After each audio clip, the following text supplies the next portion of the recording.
Welcome to Timeless Love Stories. Tonight's story is an original romantic tale set in colonial America.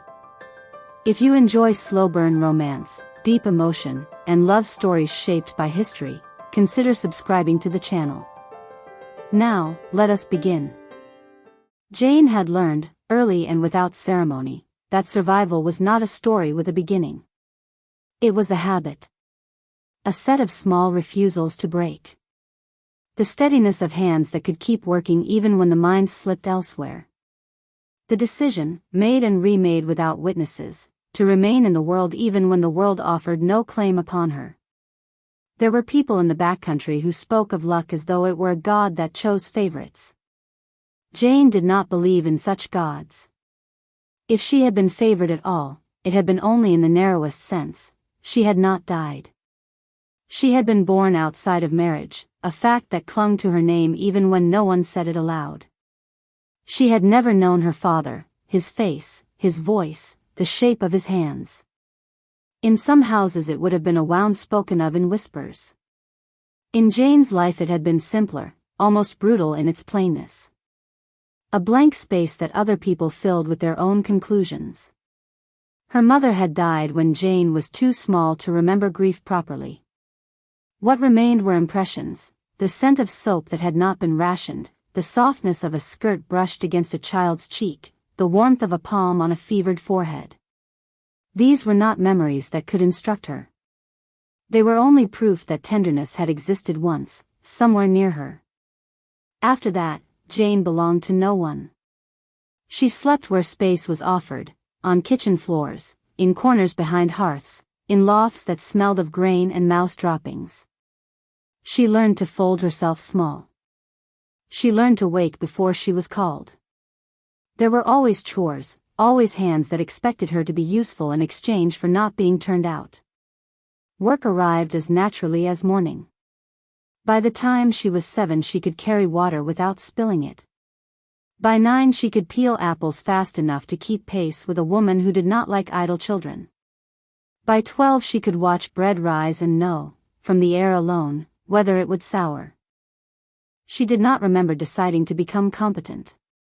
Competence was simply the shape survival took. At 22 she worked as a cook and serving girl at a tavern and small inn on a rutted road that led deeper into Virginia's unsettled country. The building was low and long, timbered and patched, with a roof that threatened leaks in every hard rain. It stood where the road narrowed, as though the land itself had pinched travelers into stopping. In daylight the place looked almost harmless. Chickens wandered near the back steps. A dog slept by the threshold, ears flicking at flies. Smoke lifted in thin threads from the kitchen chimney. Men arrived in 2s and 3s, bought a drink, ate something hot, and left. Night changed everything. By dusk the inn gathered noise the way a body gathered heat. The main room filled with the heavy smells of ale, damp wool, sweat, and cooked meat. Voices layered over one another until they became a single restless sound, punctuated by laughter that turned too sharp, too quickly. The fire threw shifting light across faces already red with drink. Cards slapped onto tables. Dice clicked and rolled. Coins moved hands with an intimacy Jane sometimes found obscene. There were nights when the men left only slightly unsteady, eyes softened by warmth and alcohol. Those nights felt almost peaceful in hindsight. More often, drink made certain men louder and crueler. It made some of them sentimental, which could be worse. It made a few of them reckless in a way that turned a room dangerous without any single moment announcing it. Jane had learned how to move in that room without catching on any of it. She knew which customers liked to talk and which liked silence. She knew which would press a hand to her waist as she passed and which would content themselves with watching. She knew, too, which men were safe when they were sober and which were never safe at all. The owner of the inn, Mr. Hargreaves, prized order because order kept money coming. He tolerated roughness the way he tolerated smoke, unpleasant, but expected. If trouble grew large enough to threaten his business, he became suddenly pious about propriety. Jane kept his peace for him in 100 small ways. She cut off a man's drink by forgetting to return. She moved a chair so a quarrel did not have room to grow. She spoke softly at the right moment so a wounded pride could be soothed before it became a fist. In her own mind she did not name these acts as skill. She named them as caution. Even so, there was one man she could not smooth around.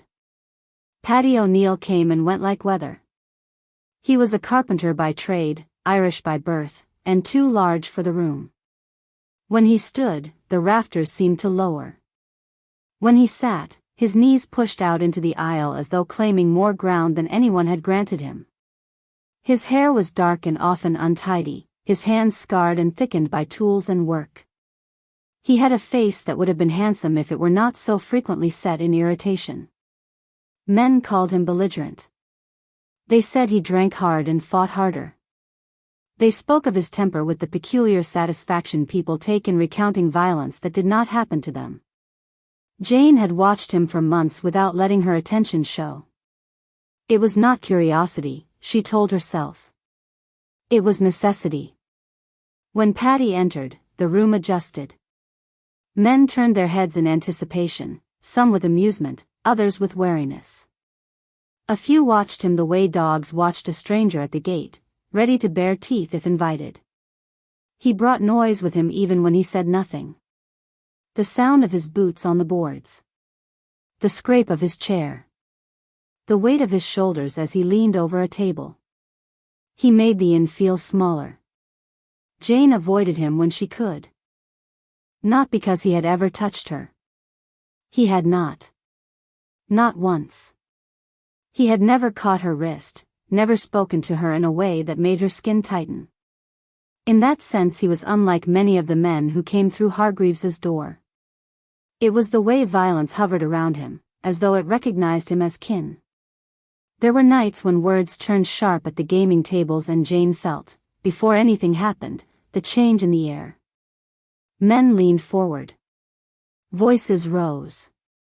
One insult slid under another like a knife. Paddy's laughter would stop. His body would go still in the way a horse went still when it caught a scent on the wind. Then the room would erupt. Jane had seen him land blows with frightening economy, no wasted movement, no theatrics. More than once a man had hit the floor without anyone quite understanding how quickly it had happened. Paddy never looked pleased afterwards. If anything, he looked more angry, as though the violence had been forced upon him like a duty. Sometimes, in the brief quiet after, Jane would catch his gaze moving not to his own knuckles or to the defeated man, but to the corners of the room. To the smaller figures. To the women. To the boys running errands. As though checking, belatedly, who might have been harmed by the storm he carried. That was not enough to make him safe. Jane did not grant safety easily. But it made him complicated. On nights when Paddy drank less, he sat with a book. It was an odd sight among the dice and cards, a large man with a battered volume open before him, brow furrowed as though words were another kind of joinery. Once, carrying a tray past his table, Jane saw Latin on the page. She did not recognize the sentences, but she recognized the script as something not meant for taverns. She had wanted to stare. Instead she had kept walking, eyes lowered as if she had not noticed at all. What good would it do to notice? Books did not belong to her. Learning did not belong to her. Men like Paddy could have strange habits and still be dangerous. Jane's life required simpler rules. The inn was her livelihood. The kitchen was her domain. She slept in a small room off the back corridor, a space barely large enough for a narrow bed and a chest. She ate after everyone else. She rose before dawn. She endured. In the middle of December, when the air sharpened and the nights drew in, a cotton plantation owner arrived with a kind of confidence that made the room hold its breath.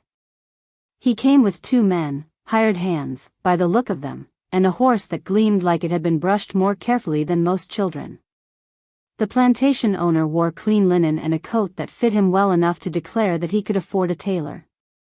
His boots were polished. His hands, when he removed his gloves, were smooth. Mr. Hargreaves nearly bowed.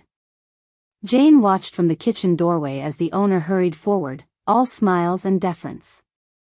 A better room was offered. The best meat was promised. Ale, whiskey, whatever the gentleman preferred. The plantation owner's gaze lifted and found Jane as though he had been looking for her already. It was not a glance. It was an assessment, slow and proprietary, stopping too long at her mouth, her throat, the line of her waist beneath her plain apron. Jane's stomach tightened in a way she knew too well. She had met men like this before. Men who were not drunk, not reckless. Men whose entitlement did not depend on impulse, but on certainty. They believed the world made room for them. They believed women did too. She went back to her work, hands steady, face blank. The kitchen smelled of onions and rendered fat. The bread was rising by the hearth. She told herself this was nothing. A look was only a look. But when she carried a tray into the main room, she felt his attention like heat. He asked her name. Jane answered without inflection. She did not offer conversation. He smiled as though her restraint amused him. Pretty thing, she heard him say to Mr. Hargreaves, not quite softly enough. Mr. Hargreaves made a noncommittal sound. He was not a moral man, but he was cautious. Wealthy guests meant coin. Scandal meant trouble. Jane moved away, pretending she had not heard. Her skin prickled beneath the fabric of her sleeves. The night went on. Dice rolled. Men drank. Paddy arrived late, his shoulders dusted with sawdust as if he had come straight from work. He ordered food, spoke little, and took his place at a table near the wall. Jane kept her distance, grateful for it.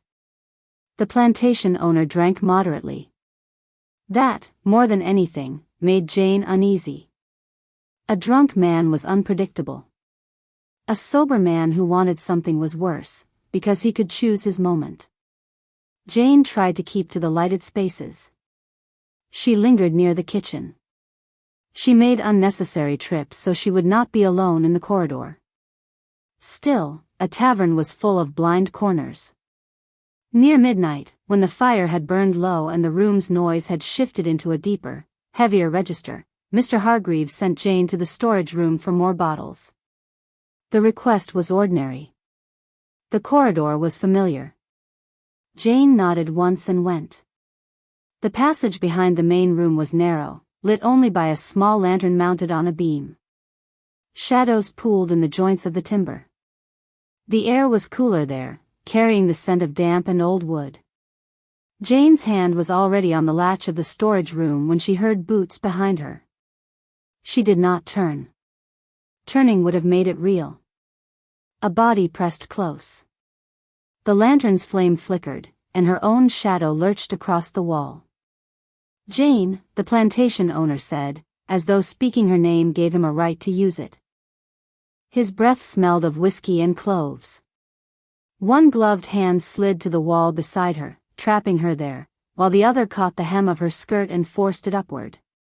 His fingers pressed beneath the fabric, intrusive and deliberate, leaving no doubt as to what he intended. Jane's heart kicked hard against her ribs. Her mind moved with a clarity that felt almost detached. This was the moment. This was the familiar edge where the world revealed what it thought she was worth. She twisted, trying to slip out beneath his arm. He caught her wrist. Not roughly, almost gently, as though he wished her to believe this could be coaxed.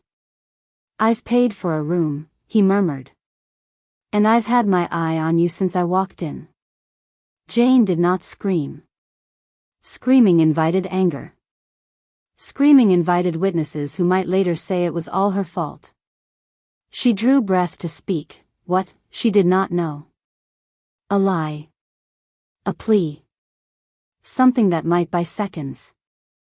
Then a sound cut through the corridor, a heavy footstep, fast. The pressure of the plantation owner's hand loosened for a fraction of a heartbeat, just enough that Jane felt the air change. Paddy O'Neil's voice came low and sharp, like iron struck once. "Step away."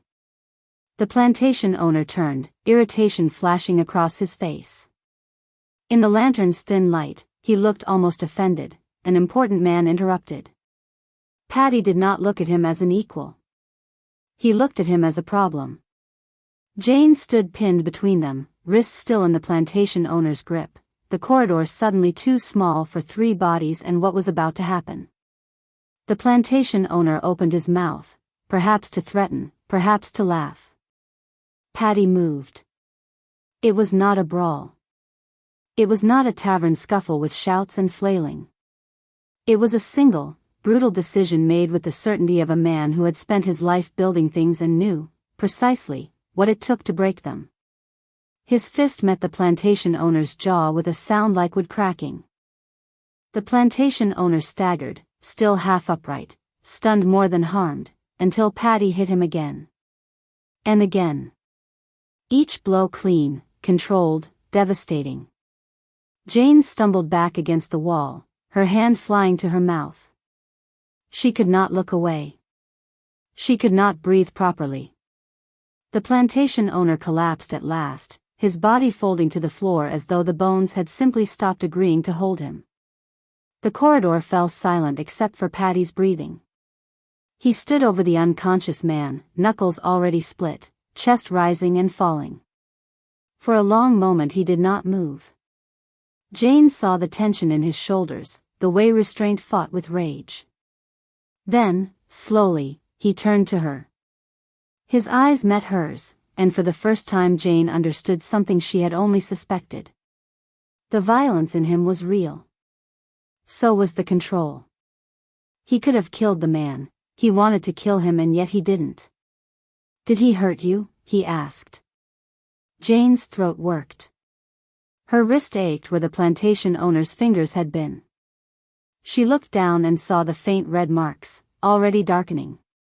"No," she managed. The word came out thin. "Nothing serious." Paddy's jaw tightened, the muscle in his cheek jumping as though he was biting back something worse than words. He did not reach for her. He did not step closer.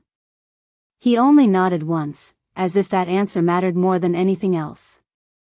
From the main room, voices shifted. Someone laughed. Someone shouted over a card game. Life continued on the other side of the wall, oblivious. Jane could already imagine what would happen when the plantation owner did not return. Men would come looking. Mr. Hargreaves would find the body. There would be panic and then calculation. And calculation, Jane knew, always favored men with money. Paddy bent, took the plantation owner by the collar, and dragged him a short distance so he lay more squarely on the floor, as though even now he was refusing to leave the man twisted in indignity. Then he straightened and looked at Jane again. "Come," he said, voice quieter. "You shouldn't be here when they find him." Jane did not move. Fear held her in place, sudden and sharp. Not fear of the plantation owner, he was inert now, powerless. Fear of Paddy. Fear of being alone with a man whose hands could do that. Paddy seemed to read it. His expression did not harden. If anything, it steadied.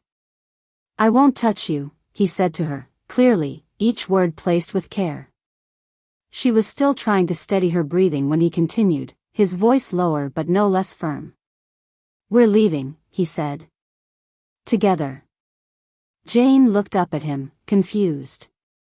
"When they find him," Paddy went on, already reaching for the door behind her, "I want no doubt about where you were. Or where I was. We walk out now, in sight of whoever cares to see. If anyone asks, we left before anything happened." Jane's legs began to work again. They slipped out through the back, into air that cut cold into her lungs. Frost glittered on the ground. The dog by the threshold lifted its head but did not bark. The world outside was dark and wide and indifferent. Jane followed Paddy into that darkness without knowing, yet, that she was walking away from the only life she had ever been allowed. They did not run. Later, Jane would understand how strange that was. She had grown up hearing other women's stories, whispered in kitchens, shared cautiously by firelight. In those stories, danger always unfolded the same way. A woman ran. Or she was taken. There was shouting, pursuit, the brutal certainty of being dragged where she did not choose to go. Fear announced itself loudly, unmistakably, leaving no space for doubt about what was happening. What had happened to her had been different. But fear, Jane had learned, was often quieter than that.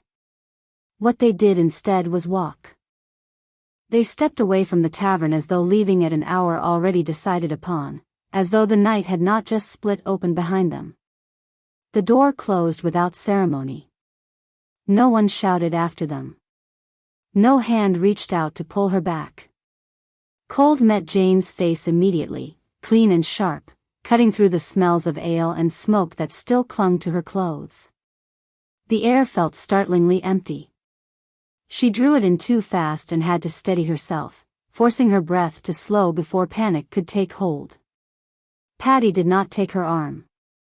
That absence was as deliberate as any gesture could have been.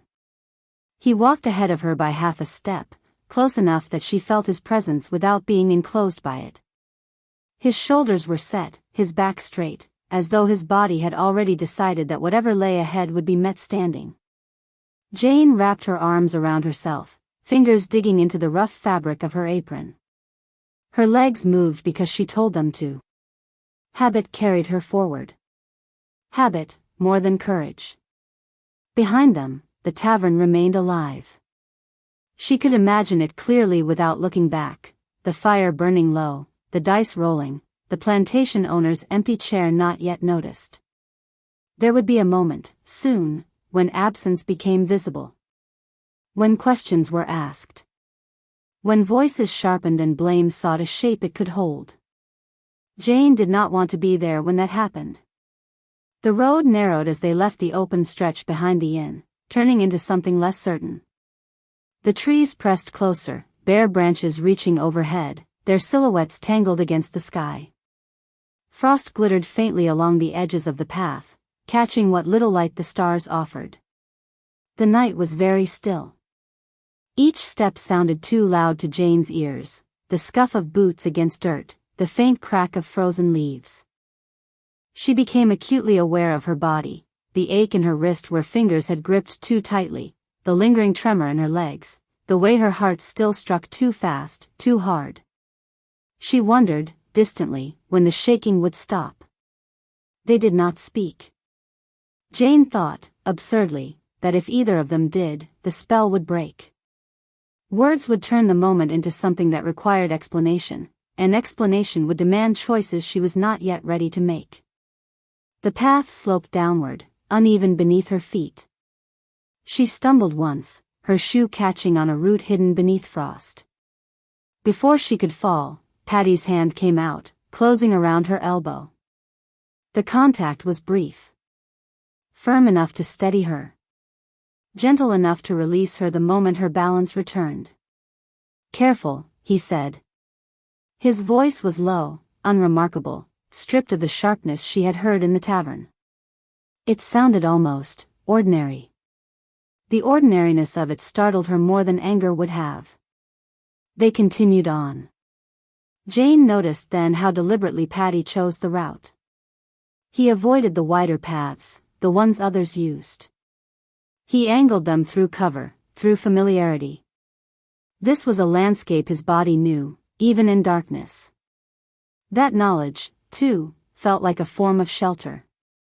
When the cabin finally appeared, it did so gradually. First the darker shape of roof against sky. Then the suggestion of walls, edges resolving as her eyes adjusted. It stood low and unassuming among the trees, as though it did not expect to be found or admired. No light shone from within. Jane stopped at the threshold of the clearing, her feet refusing to move for a heartbeat too long. This was the moment, she realized. Not the blow in the corridor. Not the walk through the woods. This. She had followed him. Now she would cross into a space that belonged to him entirely. A man whose strength she had just witnessed at its most devastating. Fear rose again, sudden and cold. Paddy noticed her stillness. He did not turn fully toward her. He did not crowd her hesitation. "It's all right," he said, not as a promise, but as a statement of fact. "You don't have to come in if you don't want to." Jane looked at the cabin. At the closed door. At the dark window that reflected nothing back at her. She thought of the corridor. Of the plantation owner's breath at her ear. Of how close she had come to being trapped again, pressed into a shape she had not chosen. Then she stepped forward. The door opened with a soft creak. The interior was dark but clean, spare but intentional. Jane crossed the threshold slowly, every sense alert, as though committing the space to memory at once. Behind her, Paddy closed the door and set the latch. The sound echoed softly in the small room. For a long moment, Jane did not move. The cabin seemed to contract around her once the door was shut, every small sound suddenly magnified, the faint hiss of embers stirred back to life, the settling of wood, the quiet weight of another person breathing in the same space. Her body reacted before thought could intervene. Muscles tightened. Her shoulders rose. She stood as though awaiting instruction or correction, unsure which version of herself was required here. Fear did not vanish simply because the door was closed. It lingered, watchful and precise, the kind that did not scream but counted exits. Jane took in the room quickly, cataloging what she could see without appearing to look too closely. The table near the hearth. The narrow bed against the far wall. The trunk. The shelves. The single window shuttered against the night. There were no hidden corners large enough for surprise. No second door. That knowledge steadied her more than she expected. Paddy crossed the room without haste and knelt at the hearth. He did not turn to watch her. He did not speak. He coaxed the embers into flame with practiced movements, as though the act itself were enough explanation. Jane remained standing until the fire caught properly, until warmth began its slow return to the space. Only then did she sit. The chair was plain, its wood worn smooth by use. She perched at first, back straight, hands folded tightly in her lap. Her body did not yet trust the stillness. It waited for the moment when calm revealed itself as temporary. Paddy moved about the cabin quietly, setting a kettle on to warm, placing bread and cheese on the table. He offered her food without ceremony, as though hunger were a fact rather than a condition requiring permission. Jane ate slowly, her appetite dulled by shock and fatigue. With each swallow, sensation returned, heat spreading through her chest, heaviness settling into her limbs. The realization came gradually and almost alarmed her: she was exhausted. Not the sharp, brittle exhaustion of nights spent half awake, guarding herself against intrusion. This was different. This was the weariness of a body that had been allowed, briefly, to stop. When Paddy gestured toward the bed, she hesitated. The instinct to refuse rose immediately. Beds were places where vulnerability was expected of her, often before she had decided to offer it. She opened her mouth to insist on the chair, on wakefulness, on vigilance. "You should sleep," he said, simply. "I won't." Something in his tone, not softness, but certainty, made refusal feel unnecessary. Jane lay down fully clothed, hands folded over her stomach, every sense alert. The mattress was narrow but clean, the blankets heavy enough to feel protective. She listened as Paddy settled on the floor near the hearth, his coat folded beneath his head, a rough pillow shaped by habit. He drew a blanket over himself, the firelight catching briefly on the worn wool before dimming again. He lay with his back to the door, one arm bent beneath the weight of sleep not yet claimed, his presence a quiet barrier between her and the night beyond the latch. Only then did Jane allow her body to loosen into the bedding, the unfamiliar certainty of being guarded settling over her. Sleep came not abruptly, but steadily, carried by the knowledge that if anything stirred on the other side of the door, it would reach him first. When she woke, light filtered through the shutter in thin, pale bands. For a moment she did not recognize the room. Then memory returned, slower than fear usually did. She lay still, listening. There were no raised voices. No sudden movements. Only the low murmur of the fire and the faint sounds of morning beyond the walls. Rest, she realized with quiet astonishment, had been complete. The fear was still there when she rose, thinner now, dulled at the edges, but it no longer commanded her entirely. She moved cautiously, testing the space the way one tests ice before committing weight to it. She stirred the fire. She washed her face with cold water. She did not ask what would happen next. She stayed through the day. The hours passed without demand.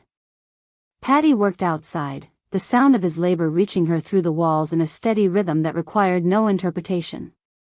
Jane remained inside at first, sitting near the hearth, then moving about with tentative purpose. She swept. She arranged the shelves without fully meaning to. She prepared food when hunger returned.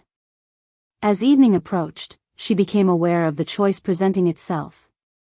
She could leave now, while light still held. While she could walk back towards something known, even if that knowledge was harsh and unkind. The thought formed clearly enough for her to recognize it. She did not act on it. When night fell, she was still there. The second day began differently. Jane stepped outside in the morning, the cold air sharp in her lungs, and stood for a long moment taking in the world beyond the cabin. The clearing opened before her, modest but intentional. Trees framed the space without crowding it. The ground bore the marks of work, footprints, dragged timber, the subtle order of a life shaped by necessity rather than display. She walked slowly, noting the slope of the land, the direction of the light, the way the wind moved through the trees. She recognized the stream by sound before sight. She knelt there to wash, the cold biting her skin awake, and felt something like orientation settle in her chest. Inside, she began to do small things. She cleaned because cleaning made sense. She set objects where her hands expected to find them. She learned the rhythm of the cabin, its pauses and creaks, the way it seemed to respond to attention. Fear accompanied her movements still, but it had shifted. It no longer rushed ahead of her. It followed instead, quieter, less certain of its authority. On the third day, she watched Paddy work. She stood in the doorway, unnoticed at first, and observed him shaping wood with a concentration that bordered on reverence. His strength was evident, undeniable, but so was the restraint that governed it. Each movement was deliberate. Each cut considered. There was no violence in the work. Only purpose. Jane realized then that she was not afraid. The recognition startled her. She waited for fear to return, to contradict the thought. It did not. Instead, another understanding took its place, steady and unadorned. She felt safer here, in this small, imperfect cabin, than she had ever felt in any place she could remember. Safer than in kitchens where she had worked, safer than in rooms where she had slept by permission rather than right. Comfort, she understood, was not softness. It was the absence of vigilance. And by that day, Jane no longer watched the door. The days that followed did not announce themselves as a beginning. There was no moment she could point to later and say, "This is when my life changed." Nothing arrived fully formed or declared. Instead, time loosened its grip and began to move differently, no longer divided by urgency or fear, but by necessity and repetition. Morning came without demand. Jane woke to light filtering through the shutter in thin, cautious lines, the kind of light that did not insist on being noticed. For a long moment she lay still, listening. Not for footsteps or raised voices, but for the small sounds of a place waking, the settling of timber, the faint crackle of embers revived, the distant movement of wind through bare branches. Her body waited for a summons that did not come. Only after that absence settled did she rise. She moved carefully at first, unsure whether this quiet was permission or merely delay. Habit guided her hands even when intention lagged behind. She stirred the fire. She fetched water. She set bread to rise. The actions came so naturally that she barely noticed herself performing them, as though her body recognized usefulness before her mind dared to accept safety. Each morning she told herself she would leave. She did not frame it as a decision. Decisions required resolve, and resolve invited disappointment. Instead, she treated departure as something deferred, not abandoned. Later, she told herself. When the ground thawed a little more. When she felt rested enough. When she understood what she was allowed to take with her. But when the moment arrived, when her hands were already dusted with flour, when the kettle was already warming, when the small cabin had begun to smell faintly of bread and wood smoke, she remained. Paddy did not ask her to stay, never comment on her leaving either. He rose early and left the cabin with little sound, his movements economical, practiced. Jane often heard the door open and close before she was fully awake. By the time she stepped outside, the rhythm of his work had already established itself in the clearing, saw against timber, mallet against joint, the steady punctuation of labor that did not require an audience. The sound reached her through the open door as she worked inside. It anchored her in a way she did not question. It told her, wordlessly, that the day had a shape. Inside, the cabin began to respond to her presence. She wiped surfaces, shook blankets, arranged the shelves until objects rested where her hands expected to find them. Order emerged slowly, not imposed but discovered. The cabin remained rough, imperfect, but it grew legible. Silence settled differently there. It was not the silence of being overlooked or forgotten. It was not the brittle quiet that followed anger. It had weight, but it did not press. It held. At first, Jane startled at every unexpected sound.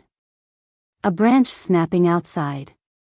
Voices drifting faintly from the road. Her body reacted before thought could intervene, heart leaping as though danger had simply taken longer to arrive. Paddy noticed. He did not remark on it. He did not tell her she was safe. Instead, he altered himself, kept his movements unhurried, announced his presence softly when he returned, allowed routine to do the work reassurance could not. When rain came, heavy and unrelenting, it pressed the world inward. The roof held. The fire burned steadily. Paddy worked until his clothes were soaked, returning with rain darkening his hair and beard, water running from the hem of his coat. Jane handed him a dry shirt without speaking. He accepted it with a brief nod, as though the exchange required no explanation. The simplicity of it lodged somewhere deep in her chest. Evenings lengthened. Belonging arrived quietly, the way all lasting things seem to. It settled into her body without announcement, not as excitement but as ease, a loosening she had not known how to name before.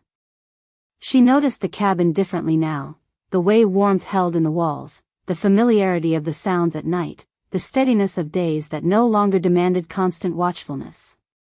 She noticed Paddy too, not as a man to be measured, but as a presence that made space rather than claimed it. The reliability of his movements. The predictability of his return. The way the air changed when he entered a room, not with tension, but with relief. She said nothing. She had learned early that naming things too soon could make them fragile. Yet even unspoken, the feeling altered the shape of her days. She moved with less caution. She lingered without apology. She allowed herself to settle, not into dreams or promises, but into continuity. For the first time, Jane understood what it meant to be at home. And somewhere in that unremarkable stretch of days, without declaration, Jane began to understand that she was no longer waiting to leave. She was, instead, learning how to stay. They sat together by the fire, sometimes in silence, sometimes with Paddy reading aloud. His voice was even, unadorned, the words shaped carefully as though he respected them. Jane listened, at first only to the sound, then gradually to the meaning. At first, she did not sit close. She chose the chair nearest the table, leaving space between them that felt prudent rather than cold. The firelight caught the pages of the book in Paddy's hands, illuminating words that might as well have been symbols carved into stone. Jane told herself she was listening only because the sound filled the silence. That it made the evening pass more easily. Yet she found her attention drawn to the cadence of his reading, to the way he paused, not always at the end of sentences, but where sense required breath. He did not hurry. He did not embellish. The words seemed to matter to him, not as performance, but as substance. One evening, as he turned a page, Jane realized she had been following the story without fully understanding how. "You read well," she said before she had time to reconsider. Paddy glanced up, surprised. "I read as I was taught." There was no pride in the statement. Only fact. She hesitated, then asked the question she had been holding back since the first night she had seen the books. "What are they about?" He closed the volume partway, considering how to answer. "That one?" He tapped the cover lightly. "History, mostly. A bit of philosophy. Men arguing with one another across centuries." She smiled faintly at that, then grew serious again. "I can't read," she said.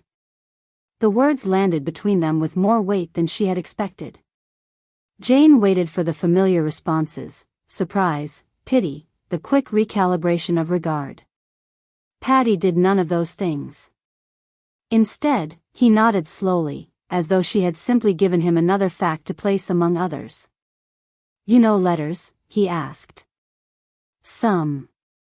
Enough to recognize my name." "A few words." "I learned them when I was little, from a woman who I stayed with for a time. It didn't last." He absorbed that quietly. "If you like," he said then, not looking at her directly, "I could show you." Not as a favor. Not as an expectation. Jane felt the offer settle in her chest, warm and dangerous all at once. Learning was not just skill. It was permission. It was access to a world she had learned not to imagine for herself. "Yes," she said at last. The word felt deliberate. Chosen. They began simply. Paddy fetched a piece of charcoal and a flat board. He drew letters slowly, his hand careful to make each one clear. He spoke the sounds as he formed them, guiding her finger when she faltered, never taking over, never rushing. Jane found that her mind leapt ahead of her hand. The shapes made sense to her more quickly than she had expected. She recognized patterns. Connections. It pleased her in a way she had no language for yet. They worked in the evenings, the fire their only witness. Letters turned into words. Words into sentences. Paddy corrected her gently, his voice steady even when she stumbled. Soon, reading was not enough. He began to speak of numbers as they counted supplies together, explaining sums and measures as naturally as conversation. He spoke of geography when she asked where Ireland lay in relation to Virginia, sketching rough maps on the table with the tip of his finger.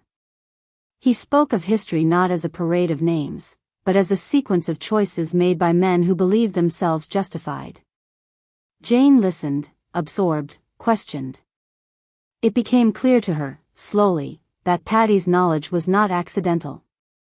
One evening, as he explained the difference between empires and nations, she asked him why he knew these things. He did not answer at once. "My mother insisted," he said finally. "Before we left Ireland."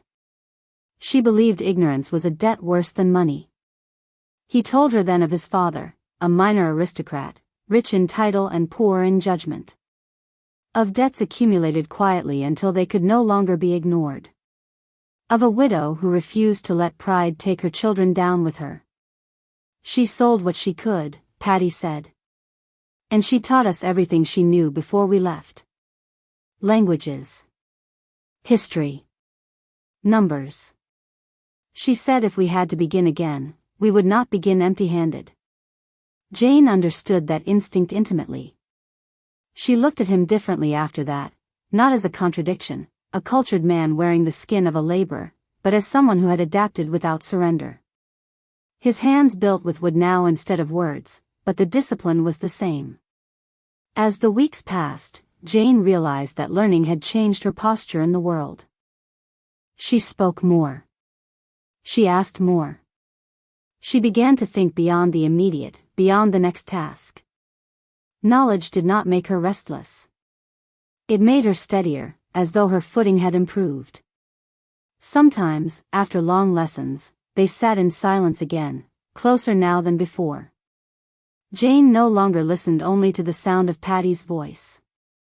She listened to what it revealed: patience, respect, the quiet certainty of a man who did not need to prove the breadth of his mind. And in that shared space, between firelight and words, Jane felt her world widen, not suddenly, but irrevocably.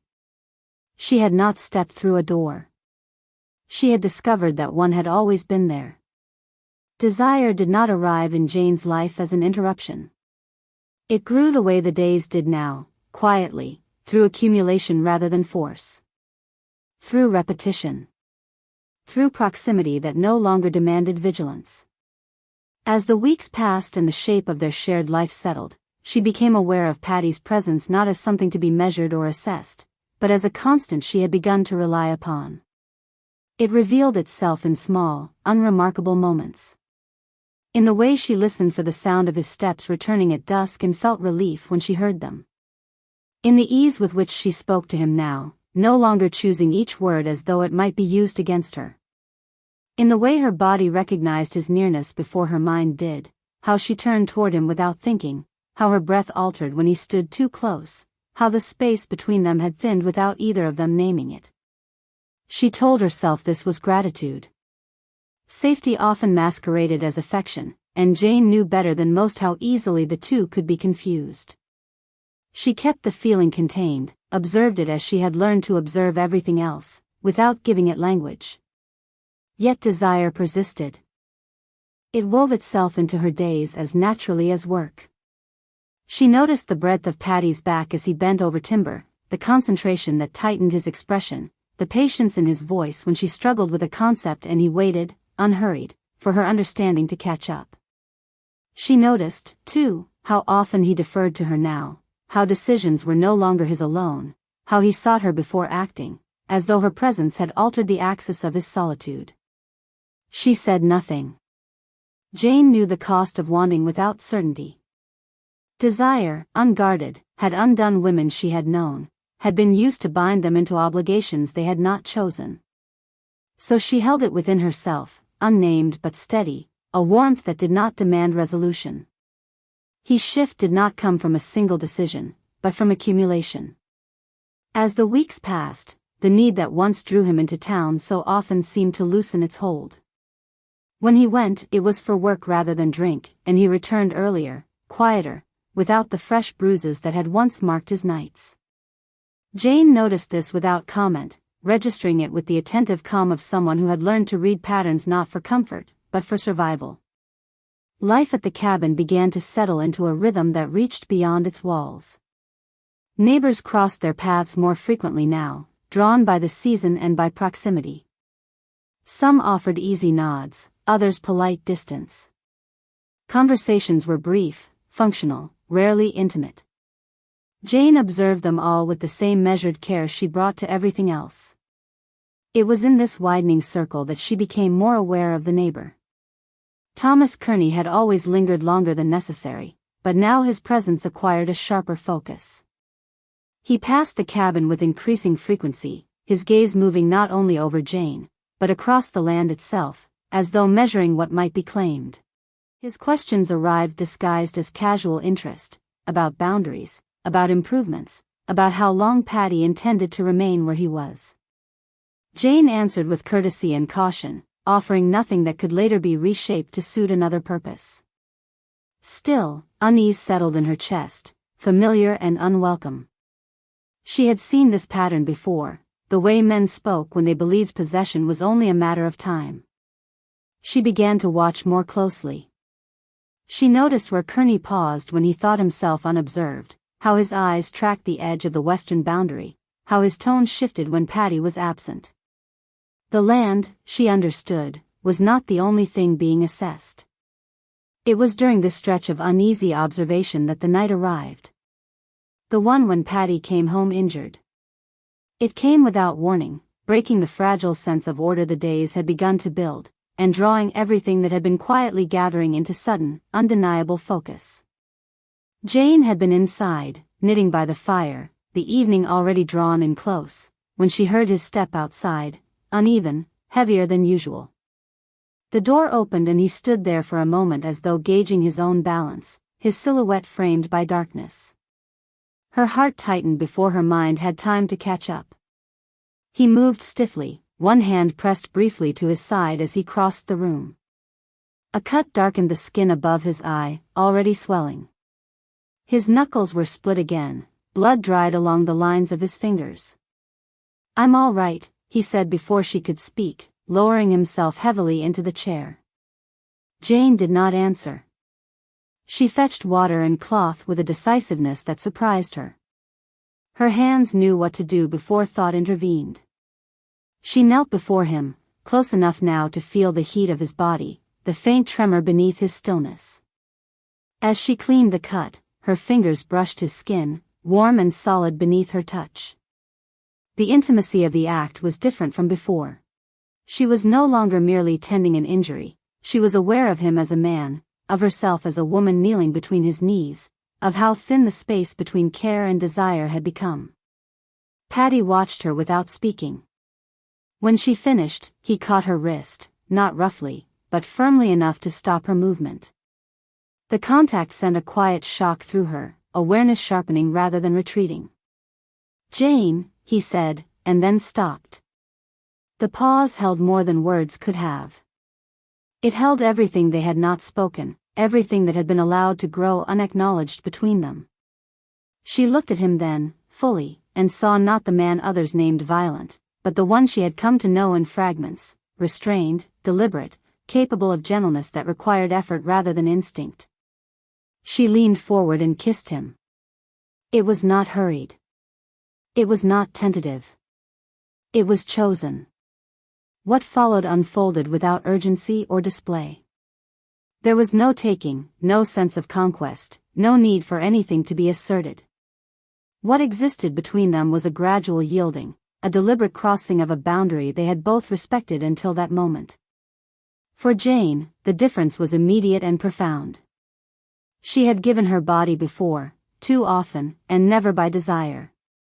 Those moments had been transactions, endured rather than inhabited, shaped by necessity and silence. This was not that. This was the first time pleasure did not arrive as something borrowed or extracted, but as something that belonged to her.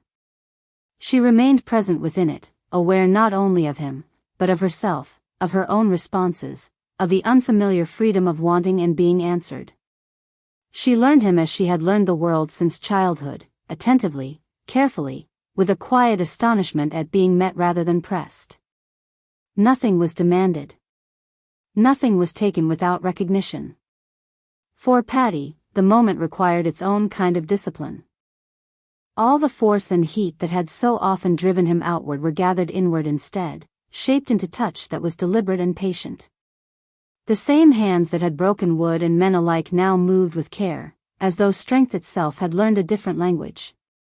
He brought to her the gentleness he had shown in 100 small ways before, now given full meaning. What bound them was not intensity, but trust. In the days that followed, nothing was said to mark the change. And yet everything had shifted. Jane moved through the land differently now, her steps no longer tentative. The cabin held not just safety, but intimacy. The land, once indifferent, began to feel less like a place she occupied temporarily and more like one that might, in time, claim her in return. Spring moved forward without asking permission. It loosened the ground inch by inch, softened the edges of the forest, and lengthened the days until light lingered long enough to make evening feel earned rather than endured. Jane marked the passage of time not by dates, but by changes she could feel in her body, the ache in her hands less sharp after washing clothes in the stream, the warmth that returned more quickly once the sun climbed higher, the steadying of her breath as routine replaced vigilance. The cabin had become legible to her in a way nothing else in her life ever had. She knew its sounds now. The particular creak of the floorboard near the hearth. The way the door caught slightly on damp mornings. The smell of wood smoke that clung to everything, even her hair. These were not inconveniences. They were markers, proof that the space responded to her presence. She and Paddy did not speak of what had changed between them. They did not need to. Their days continued much as before, but with subtle adjustments that neither of them named. He reached for her without hesitation now, an absent-minded touch at her lower back when passing, his hand resting briefly over hers when she counted out coins or measured flour. She found herself leaning into him without thinking, her body recognizing his nearness as something expected rather than startling. At night, they slept together with an ease that felt almost startling in its simplicity. There was no urgency in it, no sense of something to be proven or claimed. Jane learned the shape of him slowly, the way his breathing deepened once sleep took hold, the faint scars that mapped his body like an unspoken history. She learned, too, that she did not disappear in closeness. That she remained herself. This, more than pleasure, astonished her. Paddy's work increased as spring advanced. Requests came from farther afield, doors to be hung, frames repaired, a new outbuilding begun.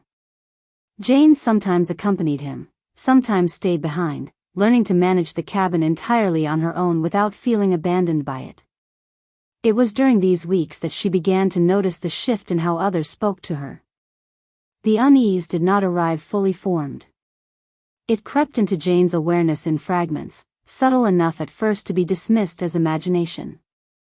A pause in conversation that lingered too long. A look exchanged between two women who had been speaking freely only moments before. A greeting that arrived more stiffly than it once had, as though weighed down by something unspoken. Jane noticed. She always noticed. When she walked into town beside Paddy, eyes followed her more openly now. Not with curiosity, but with assessment. Men looked at her and then away too quickly. Women's expressions tightened, their courtesy thinning into something cooler, more guarded. Nothing was said outright. That, she knew, was how such things gained strength. Paddy sensed the change as well, though differently. He felt it in the way conversations shifted around him, in the hesitations that crept into exchanges that had once been direct. He said nothing, but his jaw set more often, his patience shortening in ways Jane recognized. The confirmation came with the Reverend's visit, though the visit itself was not unusual. The Reverend had been coming to the cabin since the early days, long before the murmurs had taken shape. He was one of the few men with whom Paddy shared an ease that did not depend on proximity or habit. Their conversations were different from those Paddy had with others, slower, more exacting. Jane had noticed it early on, the first time she heard Latin spoken aloud in the cabin and realized it was not coming from a book alone. The Reverend had smiled then, surprised and pleased in equal measure. They had known each other before Virginia, it turned out. Not intimately, but through circumstance and inclination. Books had brought them together where other things might not have. Disputation, too. The Reverend valued Paddy's mind as much as his labor, and Paddy respected in him a learning that did not carry arrogance. So when the Reverend appeared one afternoon with his hat in his hands and a gravity that sat uneasily on him, Jane understood at once that this was not a social call. He arrived in the late afternoon, his manner unusually restrained, his hat held in both hands rather than tucked beneath his arm. Jane set tea before him and withdrew toward the hearth, not leaving the room, her presence unremarked but deliberate. "I didn't wish to bring this to you," the Reverend said carefully, his eyes moving between them. "But it has gone far enough that silence would be a disservice." Paddy leaned back in his chair, arms crossed. "What's being said?" The Reverend exhaled slowly. "There are doubts being voiced. About propriety. About your household." Jane felt the words settle in her chest, cold and familiar. "They're saying she's no better than she was before," the Reverend continued, his discomfort evident. "That a woman who lived as she did does not change her nature simply by moving her address. That you," he hesitated, then went on, "have allowed yourself to be deceived." The room went very still. Paddy's chair scraped sharply against the floor as he stood. "Who," he asked, his voice dangerously even, "is spreading this?" The Reverend did not answer at once. Then, "Thomas Kearney." The name fell like a struck match. "He's been careful," the Reverend added. "Never saying more than can be denied. But the source is clear enough. He's been speaking to anyone who will listen. And some who won't." Jane's hands clenched in her apron. She felt no shame, only the old, bitter anger of being reduced to a story told by others. Paddy did not look at her. His attention had narrowed completely. "I'll kill him," he said. The words were not shouted. They were spoken with terrifying calm. The Reverend rose halfway from his chair. "Paddy." "I'll challenge him," Paddy continued, pacing now, his fists clenched. "He wants a reckoning. He'll have one. I won't have my wife," he broke off, breath sharp, "I won't have her name dragged through the dirt by a man hiding behind whispers." Jane stepped forward instinctively, but the force of his fury held her back. The word he had used reached her more deeply than the anger that followed it. "My wife." It had not been spoken for effect. He had not looked at her when he said it, had not paused to consider its weight. It had emerged as fact, unguarded and unexamined, and that was what made it take hold of her so completely. For a brief, disorienting moment, the noise of the room receded, and all she could feel was the quiet certainty of having been named, claimed not as possession, but as belonging. It steadied her even as it frightened her. The Reverend placed himself squarely in Paddy's path. "That is exactly what Kearney wants. A duel would silence nothing. It would only finish what he has begun." Paddy stopped, chest heaving, rage barely contained. For a moment, Jane feared he would strike even the Reverend in his blindness. Instead, he turned sharply toward the door. "I'll end it," he said. "One way or another." The Reverend's voice followed him, urgent. "Think before you act. Violence will not protect her." Paddy did not answer. The door slammed hard enough to rattle the shutters. Jane stood very still in the aftermath, the weight of what had been set in motion pressing down on her. The rumors were no longer distant. The conflict no longer abstract. And for the first time since she had come to the cabin, she feared not for herself, but for the man who loved her enough to destroy himself in her name. Night fell early, heavy and unyielding, as though the air itself had absorbed what had been spoken. After the Reverend left and Paddy's fury had broken against the walls of the cabin, the silence that followed was not peaceful. It was the silence of something suspended, unresolved. Paddy did not return at once. When he did, it was well after dark, his steps firm but lacking direction, carrying the cold of the night inside with him. He said nothing about the neighbor. Nothing about the rumors. He removed his coat, set it aside with care that felt forced, and stood near the table as though the room no longer knew where to place him. The fire had burned low. Shadows pressed close against the walls. Jane watched him for a long moment. She understood anger. She understood injustice. What she feared now was not his rage, but the way it sought an ending that would not leave room for return. She had lived her life among absences. She would not build another. "Paddy," she said quietly. He turned at once. Whatever violence still coiled in him stilled at the sound of her voice. She did not move toward him. She remained where she was, one hand resting instinctively at her waist, the other clenched to keep it from trembling. "I need you to listen," she said. "Not as a man ready to fight. As the one person who has never turned away from me." His jaw tightened. Then he nodded once. Jane drew a breath that felt deeper than any she had ever taken. "I'm with child." The words did not echo. They did not need to. They settled into the room with a gravity that altered its shape. Paddy did not speak. He did not move. For a moment, she wondered if he had not understood her. Then she saw it, how his shoulders lowered, how his breath left him slowly, as though something he had been bracing against had shifted. She continued before fear could reclaim her voice. "I didn't plan it," she said softly. "But I don't regret it. And I won't pretend otherwise." She met his gaze then, steadily. "I grew up without a father. You grew up knowing what it is to lose what should have been secure. I won't have our child inherit that same absence." Her voice did not break, but it deepened. "And I won't pretend this is only about the child," she added. "I don't want you to die. I don't want you to disappear into someone else's idea of honor. I chose you because you stayed. Because you built. Because you learned restraint when it mattered." Paddy crossed the space between them then, not quickly, not dramatically, but with the care of a man who had learned that some distances could not be closed by force.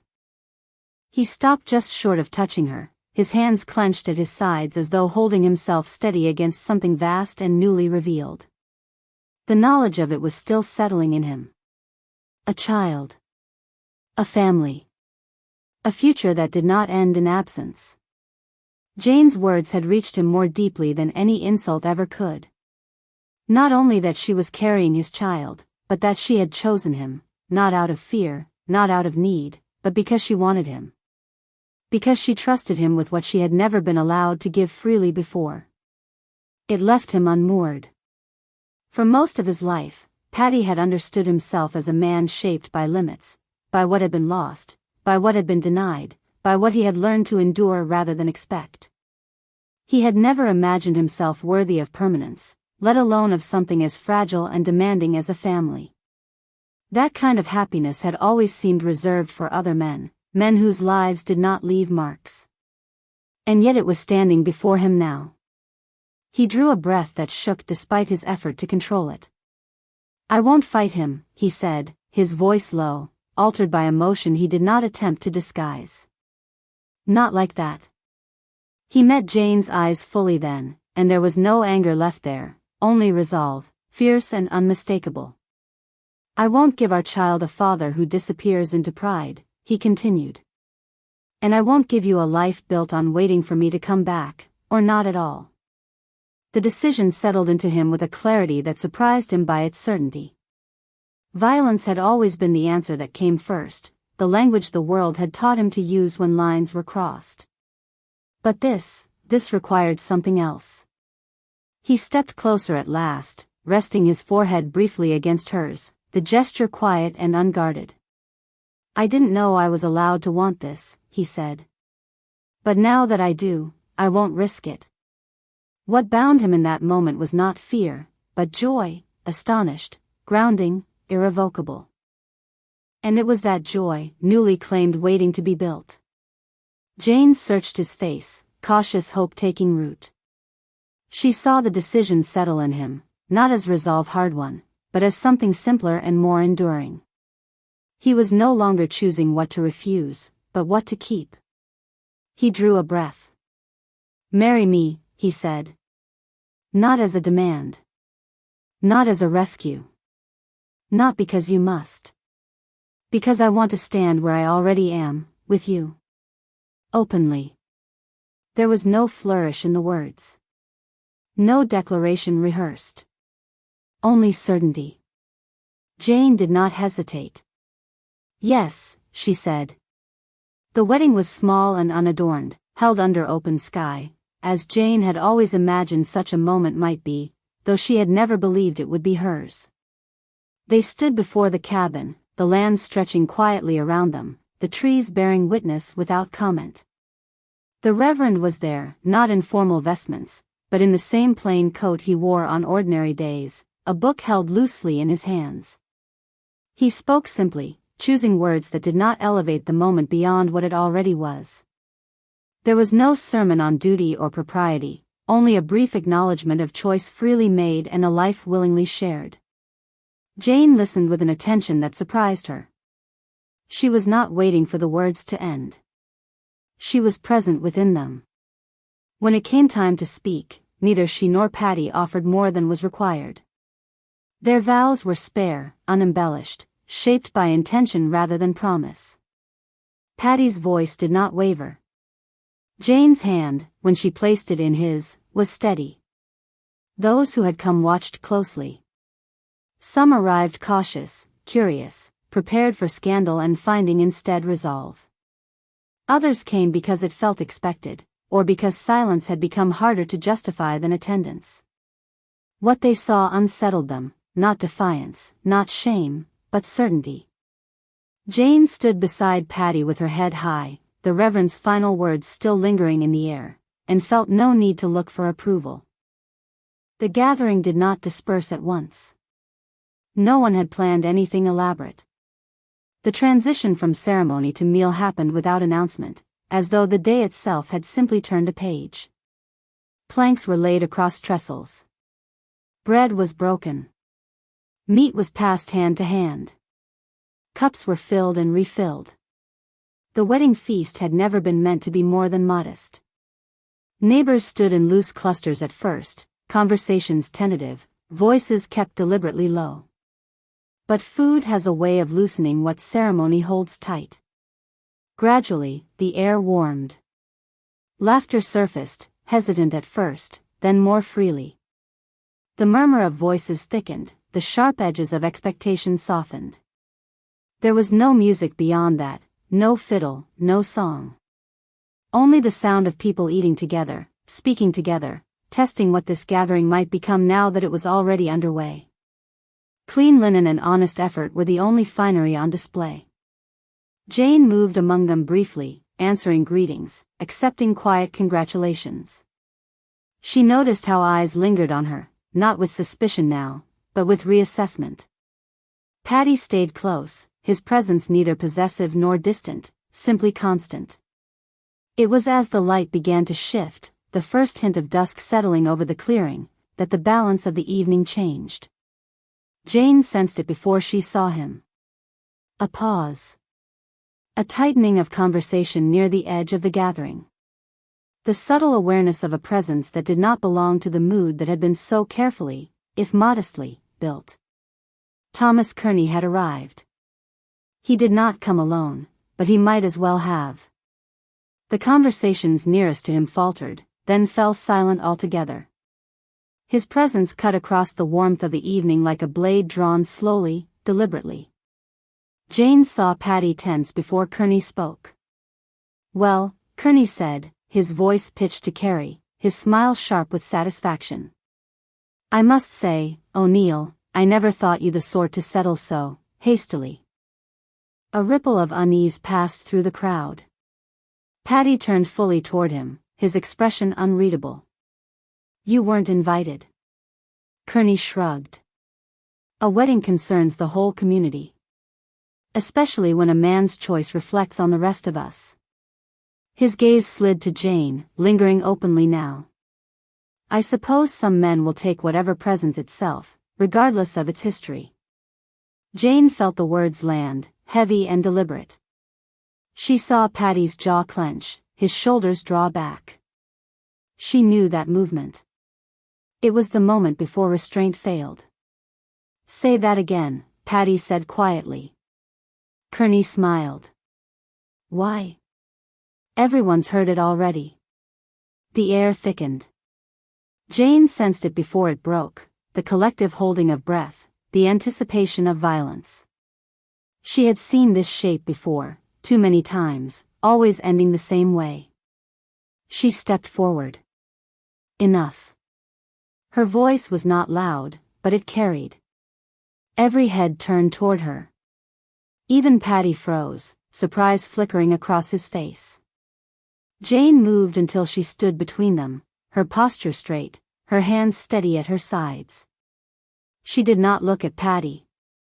She fixed her gaze on Kearney. "You've been very busy," she said calmly. "For a man who claims concern for the moral order of this place." Kearney laughed once, sharply. "I've merely spoken the truth." "No," Jane replied. "You've spoken convenience."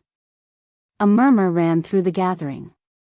"You told people I was unfaithful," she continued, her voice even.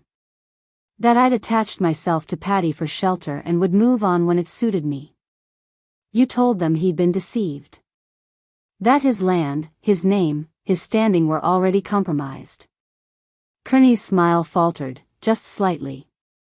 "What you didn't expect," Jane went on, "was that I would listen. Or remember. Or learn."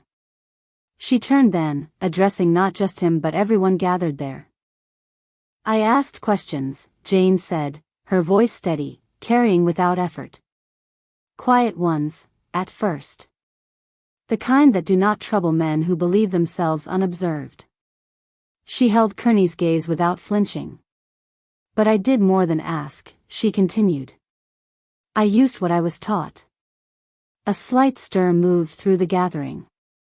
"I spoke with the Reverend," she said, gesturing briefly toward him.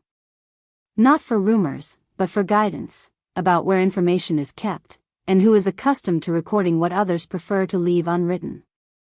She reached into the satchel at her side and drew out a carefully folded bundle of papers. "I spoke with trappers and traders who pass through this region," she went on. "Men who keep accounts because they must, not because they wish to. I read their ledgers. I copied figures. I learned which names appeared more often than they should, and which debts traveled ahead of the men who owed them." The color had begun to drain from Kearney's face. "I wrote letters," Jane said calmly. "To banks in the city. To clerks in the provincial administration. I asked about claims already discussed, about land referenced in correspondence before any lawful transfer had taken place." A murmur spread, sharper now. "I learned which debts were owed, and to whom. I learned which payments were being delayed deliberately. I learned which boundaries were spoken of as though they were already yours, long before any sale, long before any court had reason to consider them." She did not raise her voice. "And I learned," she added, "that you had begun negotiating as if my husband's land were already vacant, by disgrace, by imprisonment, or by death. A duel would have suited you. You would have called it honor. Your letters and accounts call it preparation." She folded the papers again with care. "I could not have done this before," Jane said quietly. "I did not have the words. I did not have the numbers. I did not know how to follow what was written instead of what was merely said." She turned then, briefly, toward Paddy. "He taught me," she said simply. "To read. To count. To understand what men hide behind ink." When she faced the gathering again, there was no triumph in her expression, only certainty. "So no," she concluded. "This was not curiosity. This was knowledge, earned. And that is why you wanted him provoked. And why it will not succeed." Silence followed, heavy, stunned, irrevocable. Jane lowered her hand, the papers resting against her palm like something solid and incontrovertible. "And that," she said, "is where this ends." Kearney opened his mouth, then closed it again. The words did not come as easily now. Jane did not raise her voice. She did not need to. "You underestimated me," she finished. And you misunderstood him. She stepped back then, not retreating, simply making space. Paddy okayed at Jane then, pride plain and unguarded in his expression. Not surprise. Not revelation. Recognition. Kearney looked around him, searching for support and finding none. Faces that had once listened now watched him with something closer to judgment. Understanding had replaced doubt, and it left him exposed.